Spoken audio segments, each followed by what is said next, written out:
세상 모든 취업 이야기 비밀노트 톡톡. 오늘 비밀노트 톡톡 시간에는요. 2022년 직업 능력 개발 유공자로 선정되신 고현정 원장님과 만나보도록 하겠습니다. 해마다 고용노동부에서는 사회 각 분야에서 직업 능력 개발에 공헌한 유공자를 선정하고 있는데요. 명예의 자리 어떻게 선정되시고 또 직업 개발에 대해서 어떠한 생각을 가지고 계신지 직접 만나서 얘기 들어보도록 하겠습니다. 한국정보교육원 고현정 원장님과 함께합니다. 안녕하세요. 안녕하세요. 한국정보교육원 고현정 원장입니다. 만나서 반갑습니다. 네, 반갑습니다. 한국정보교육원에서 20년 동안 근무하셨다고 들었습니다. 주요 업무가 어떻게 되나요? 네, 저는 20년, 한 19년 정도 된 것 같고요. 그러니까 네. 도합 한 20년 정도 교육사업에서 일을 했던 것 같습니다. 사실은 한국정보교육원 이외에도 교육은 많이 해왔지만 네. 훈련교사 업무는 지금 하고 있는 19년 차 업무 중에 가장 중요한 업무 중에 하나이고요. 원래 훈련교사는 노동부에서 지정한 훈련을 통해서 제척 네. 과정이나 아니면은 근로자 향상 훈련을 전담하고 있는 그런 업무를 하고 있다고 생각하시면 될 것 같습니다. 네. 다만 뭐 지식을 전달한다든지 어떤 기술을 전달하는 것뿐만이 아니라 취업을 통해서 역량을 개발하고 그리고 취업을 유지할 수 있게끔 도와주는 역할이 바로 네. 훈련교사의 업무입니다. 네, 그렇군요. 이 일을 어떻게 시작하게 되셨는지도 궁금하거든요. 네. 저는 사실 디자이너로 일을 했었었고요. 네. 현장에서 일을 하다가 어떤 요청에 의해서 학원이나 또는 대학이나 직업훈련기관에서 간간히 일을 했었는데요. 네.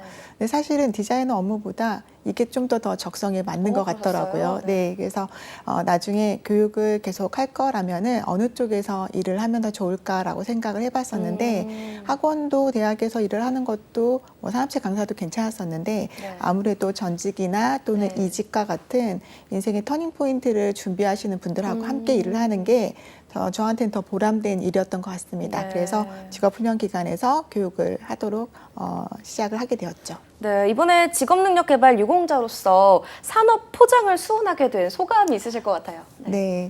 먼저 생각지도 못한 네. 큰 상을 주셔서 너무 감사드리고요. 사실은 아마 이 상은 저 혼자만 받는 상은 아닌 것 같고 훈련교사들에게도 되게 의미 있던 그런 상인 것 같습니다.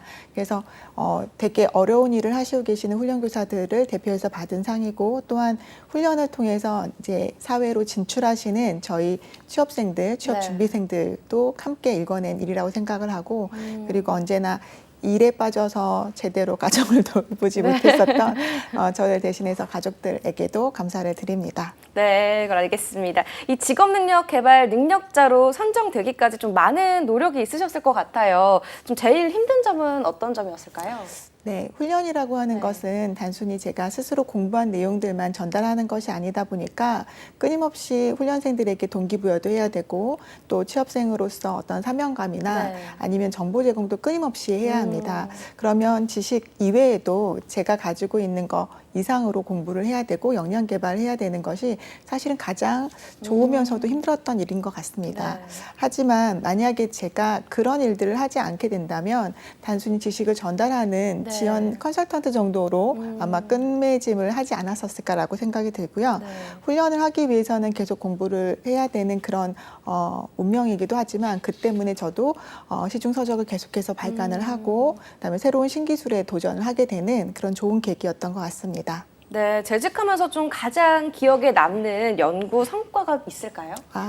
좀 전에 말씀드렸던 것처럼 네. 시중 교재를 거의 1년에 한 권씩 썼던 것 같아요. 그러니까 어떤 습관처럼 교재를 써 나가다 보니까 어떨 때에는 어떤 버전에서는 한 7, 8판 정도 재판을 하는 네. 소위 말해서 기술계에서는 그렇게 많이 하지 않는데도 불구하고 베스트셀러가 되는 그런 일들도 있어서 굉장히 많이 보람이 있었고 덕분에 새로운 교재를 계속 만들다 보니까 새로운 신기술에도 접할 수 있는 기회도 많아지고 네. 새로운 강의도 연결될 수 있어서 되게 보람 있었던 것 같습니다. 네, 알겠습니다. 직업 훈련을 위해서 관련 교재 설계 및 디자인도 좀 참여하시는 것으로 알고 있습니다. 교재를 만들 때 어떤 것을 중점으로 좀 만드셨는지 알 수 있을까요? 교재는 네. 사실 선생님이 없더라도 먼저 선행학습이나 복습을 위해서 혼자서도 충분히 볼 수 있게끔 만들어야 된다라고 생각을 네. 합니다. 그렇기 때문에 스스로가 내가 챙겨봤을 때 정의 부분부터 시작을 해서 네. 간단한 기술부터 여러 가지가 모여서 종합 과업을 수행할 수 있을 정도의 교재가 만들어져야 되고요. 어쩌면 제가 훈련을 했었기 때문에 네. 기술과 관련되어 있는 교재를 많이 쓰다 보니까 그렇게 생각하는 것일 수도 있겠지만 네. 훈련에서 교재라고 하는 매체는 훈련 자체에서 굉장히 중요한 부분을 차지하고 있습니다. 네. 그래서 특히 훈련 교재는 스스로 자기 주도 학습을 하더라도 교재가 매체를 통해서 학습할 수 있는 것 이상으로 네. 나중에 산업 현장에서도 중요한 매체가 될 수 있게끔 만드는 것이 중요하다고 생각합니다. 네, 제가 듣기로는 이 3D 프린팅 관련해서 이 4차 산업혁명 교재 개발도 하셨다고 하는데 어떠한 내용인지 좀 들어볼 수 있을까요? 3D 프린팅은 제가 네. 디자인을 하는 저로서는 굉장히 좋은 기계 중에 하나였었고요. 네. 그래서 2014년도에 미래창조과학부, 지금 아마 과기정통부일 네. 거예요. 거기서 천먼 메이커스 양성 사업이라고 하는 시범 사업을 시작하게 되었고, 거기서 3D 프린팅 강사 양성 과정을 시작하게 되었는데, 네. 그때 시중 교재를 만들었었던 경험을 살려서 그때 당시에는 사실 교재들이 없었었거든요. 그래서 실습 교재들을 많이 네. 만들게 되었습니다. 실습 교재들을 만들면서 보니까 어쨌든 네. 뭐 공부를 하고 기술력이 있는 사람들도 그걸 쓰고 싶겠지만 네. 잘 모르는 사람들도 한 번쯤은 3D 프린팅에 대해서 알고 싶을 수 있을 것 같아서 네. 역사라든지 기계라든지 뭐 소재라든지 역할, 또 어떻게 하면 3D 프린팅을 쓸 수 있을까라고 하는 에세이 네. 형식의 책도 내게 되었습니다. 그렇군요. 좀 직업 훈련 업계에 좀 오래 계셨는데 예전과 다르게 요즘 직업 관련해서 좀 트렌드라는 게 있을까요? 예전에는 뿌리 산업부터 IT 산업, 뭐 네. 서비스 산업까지 골고루 사람들이 진입을 했다면 요즘에는 아무래도 그 슈밥님의 4차 산업혁명 때문에 네. IT 업계로 더 많이 진출하는 것 같습니다. 우리가 예전에 바리스타라고 하는 직업은 없었다고 네. 생각해도 되는데 커피 문화가 정착이 되다 보니까 바리스타라는 직업이 굉장히 많이 늘어나게 네. 된 것처럼 IT 산업도 마찬가지로 네. 우리가 알지 못했었던 그런 직업들이 되게 많이 늘어나고 있습니다.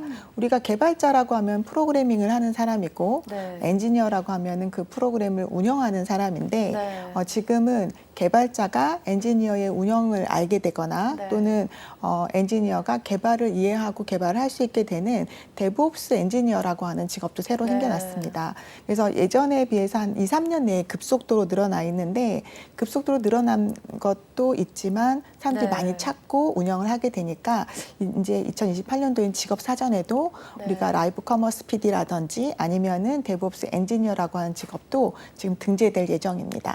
그렇군요. 뉴스에 MZ 세대가 금방 일을 그만두고 또 기존과 다른 직업 취향을 가지고 있다고 하고 있잖아요. 제 주변만 봐도 좀 그렇거든요. 옛날에는 좀 한 직장에 취업을 해서 좀 오래 다니는 게 맞다 이렇게 생각을 했었는데 요즘 좀 그렇지가 않은 것 같아요. 이에 대해서 좀 어떻게 생각하시는지 궁금해요. 네, 대부분 사람들이 그렇게 많이 느끼고 있고 저도 한편으로는 그렇게 느끼는데 네. MZ세대가 금방 그만두는 원인은 본인의 성향하고 맞지 않는 일을 금방 선택하고 금방 그만두는 그런 경향이 좀 있습니다. 그런데 오히려 거꾸로 MZ세대가 어떤 일을 하게 되면 네. 굉장히 또 그 성향이 맞으면 죄송합니다.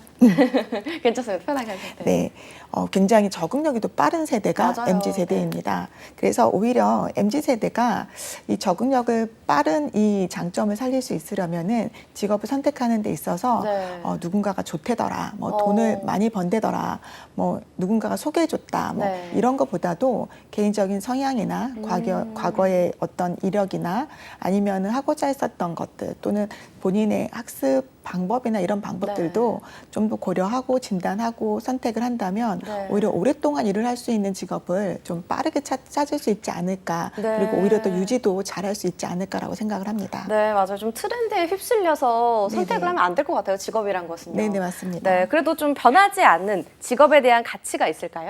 네, 어떻게 보면 좀 현실적인 답이 될 수도 네. 있겠는데요. 직업은 우리가 한 100세 시대를 사는 동안에 네. 의식주를 해결할 수 있는 경제적인 그런 부분도 가장 최일선에 있는 가치라고 생각합니다. 네. 근데 만약에 돈을 벌어서 의식주만 해결해야 된다라고 한다면 굉장히 슬플 것 같고요.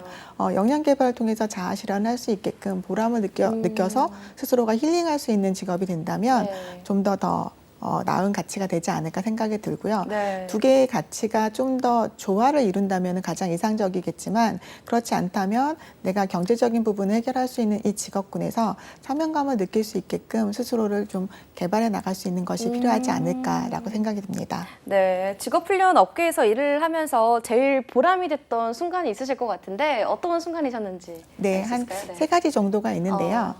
제가 말 그대로 직업훈련은 인재를 양성하는 거잖아요. 네. 그래서 저희가 제자님들이 잘 양성이 되어서 네. 기업이 원하는 인재가 되고 또 인재 역시 기업에서 원하는 인재가 되어서 서로가 궁합이 잘 맞을 때 가장 뜻깊고요. 두 번째는 저와 똑같은 직업훈련을 하고 훈련교사로서 또 관리자로서 일을 하면서 어려움을 네. 겪고 있으신 기관이나 훈련교사들에게 네. 도움을 드렸을 때, 그래서 우수기관으로 성장하시고 좋은 훈련교사로 성장할 때 두 번째 네. 보람을 느꼈고요. 세 번째는 지금 역시 다른 네. 우리 훈련교사들뿐만이 아니라 네. 우리 후배들에게 롤모델이 되었다라고 얘기를 들을 때 가장 보람을 느끼고 있습니다. 좀 사례도 궁금한데요. 어떤 사례가 있을까요? 사실은 저희 네. 기관에서는 훈련 교사들을 좀 양성을 좀 많이 하는 편입니다. 네. 처음으로 훈련 교사가 되고 싶을 때 사실은 어떻게 하는지 잘 모르시는 분들이 많이 네. 계시거든요. 그래서 훈련하는 방법, 교육하는 방법, 교재를 쓰는 방법, 강의하는 방법 이런 부분들을 지도하고 훈련 교사가 되기 위해서는 자격증도 또 취득을 하셔야 네. 되는데 그런 부분들까지 도와서 저랑 같이 처음으로 훈련 교사가 되어서 저랑 네. 같이 같은 직장에서 한 6, 7년씩 근무하신 교사들이 꽤 많이 있습니다. 네. 정말 그럼 보람찰 것 같아요. 네, 그렇습니다. 네, 저 앞으로 포부나 계획도 궁금해요. 네, 네. 훈련은 살아있는 생물이라고 생각을 합니다. 네. 만약에 생물은 호흡하지 않으면 죽기 때문에 네. 계속 끊임없이 노력을 해야 되는 것이 바로 훈련이라고 생각을 하고 네. 저희 기관이 지금 베스트 훈련 기관으로 선정이 되었지만 이건 저 혼자만의 노력으로 된 것 같지는 않습니다. 네. 대표님이야 저희 주변에 계시는 훈련교사 선생님들 그리고 스텝 모두가 한마음 네. 한뜻이 된 것이고요. 그리고 훈련은 또 다양한 훈련이다 보니까 계속해서 도전을 해야 되는 일들이 굉장히 많습니다. 도전은 시행착오가 사실 되게 무서운데도 불구하고 그런 것들 겁내지 않고 변화에 빠르게 적응할 수 있게끔 네. 계속 끊임없이 노력하도록 하겠습니다. 네, 알겠습니다. 새로이 이 직무를 시작하는 후배들한테 조금 해주고 싶은 말씀 있으실까요? 훈련교사라는 직업은 상당히 매력적인 직업입니다. 네. 근데 그 반면에 아까 말씀드린 것처럼 끊임없이 노력을 해야 되는 직업이다 보니까 사실 되게 힘든 직업이기도 하고요. 그래서 만약에 훈련교사가 되고자 하는 사람들은 어떤 경제적인 수단만으로 접근을 한다라면은 네. 너무 힘들고 재미없는 그런 직업이 될 수도 네. 있을 것 같습니다. 하지만 어떤 한 사람의 멘토가 되고 네. 이정표가 될 수 있는 그런 역할로서 내가 경제적인 부분까지 해결할 수 있다라고 한다면 네. 굉장히 멋진 직업이 될 수 있다라고 생각을 하고요. 그렇기 때문에 훈련기관에 오는 친구들은 네. 사실은 이렇게 말을 많이 합니다. 네. 제가 초등학교부터 대학교 때까지 여태까지 공부한 것 중에서 훈련기관에 와서 공부한 게 네. 제일 많았어요. 라고 오. 얘기를 하는 친구들이 되게 많이 있거든요. 네. 그래서 이런 아이들을 성장시키는 그런 일들이 바로 훈련교사가 하는 일이기 때문에 네. 좀 더 사명감을 갖고 접근했으면 좋겠고요. 두 번째로는 그 사명감 이외에 좀 다들 그렇게 하시고 계시겠지만 네. 측은지심과 사랑이라고 하는 부분을 제가 늘 얘기를 하거든요. 아이들을 정말로 이뻐하거나 또는 그런 부분들까지도 감싸 안을 수 있는 마음이 있어야지만 네. 훈련을 하는데 오히려 어려움이 없을 것 같습니다. 네. 실제적으로 마음은 많이 힘든 그런 훈련이기도 하지만 저는 아직도 10년 전, 20년 전 제자들하고 연락을 하고 오, 네. 아직도 있거든요. 근데 그 아이들이 이제는 사회에서 관리자로 또는 네. 리더로 또는 어떤 중간 관리자로 또 일을 하고 어떤 분들은 대표님으로 이미 입적하셔서 네. 이제 저희 후배들도 많이 데려가는 그런 네. 좋은 경영인으로서도 이제 발전해 나가고 네. 있습니다. 그래서 그런 모습을 볼 때 가장 많이 보람을 느끼니까 네. 훈련교사 선생님들도 그런 모습을 기억을 하시고 진입을 하시면 어떨까 싶습니다. 네. 그리고 아이들이 정말 우스갯소리로 얘기를 하는데 선생님 덕분에 저 밥 먹고 살잖아요. 이렇게 얘기도 하거든요. 네. 네, 정말 우스운 소리이긴 하지만 제일 중요한 얘기고 웃으면서 얘기는 하지만 굉장히 기쁘게 받아들일 수 있는 말 중에 하나인 것 같습니다. 그렇네요. 이렇게 보람 있고 기쁜 일들이 많으실 것 같은데 또 반대로 조금 힘든 점도 있으실 것 같아요. 좀 어떤 네. 점이 있을까요? 훈련은 네. 한 번 정해놓은 정책으로만 하는 것이 아니라 네. 정책 자체가 많이 변화가 있습니다. 있습니다. 그러다 보니까 훈련교사 선생님들은 A라는 정책을 이행하고서 또 네. 다시 또 B라는 정책을 이행하기까지 다양한 시간도 좀 필요하고 그 정책에 빠르게 변화도 해야 되다 보니까 아까 말씀드렸던 것처럼 굉장히 스스로 역량 개발도 해야 네. 되지만 빠르게 접근하고 변화에 유연하게 대처를 해야 되는 부분이 가장 힘든 일이죠. 네, 물론 이런 성향도 좀 필요할 것 같아요. 좀 맞는 성향이 있죠. 네, 그렇죠. 네. 뭐 우리가 얘기하자면 오지랖이라고도 얘기하지만 이것저것 간섭도 좀 많이 해야 네. 되고 동기부여도 하기 위해서는 스스로도 책이나 아니면 동기부여 관련 강의도 많이 들어야 되고 네. 또 그런 것들에 좀 적극적인 그런 친구들이 훈련교사에는 좀 더 맞는 것 같습니다. 네, 그럴 것 같아요. 오늘 조금 출연하신 소감 어떠신지. 네, 사실은 사전에 뭐 어떤 질문이 올 거다라고 얘기는 했지만 네. 실제로 제가 대답을 하면서 잘 기억은 나지 않습니다. 그래서 약간 재미있었고요. 네. 다른 것보다도 훈련교사들이 제가 포장을 받은 이후에 네. 본인들도 노력한 것만큼 받을 수 있다라고 하는 긍지와 자부심을 좀 가졌으면 좋겠습니다. 네, 오늘 좋은 말씀 잘 들었습니다. 지금까지 2022년 직업능력개발 유공자로 선정되신 한국정보교육원의 고현정 원장님과 함께했습니다. 말씀 고맙습니다. 감사합니다. 네, 모두의 체험 톡톡 오늘 준비한 내용은 여기까지입니다. 저희는 내일 같은 시간에 찾아뵙도록 할게요. 톡톡.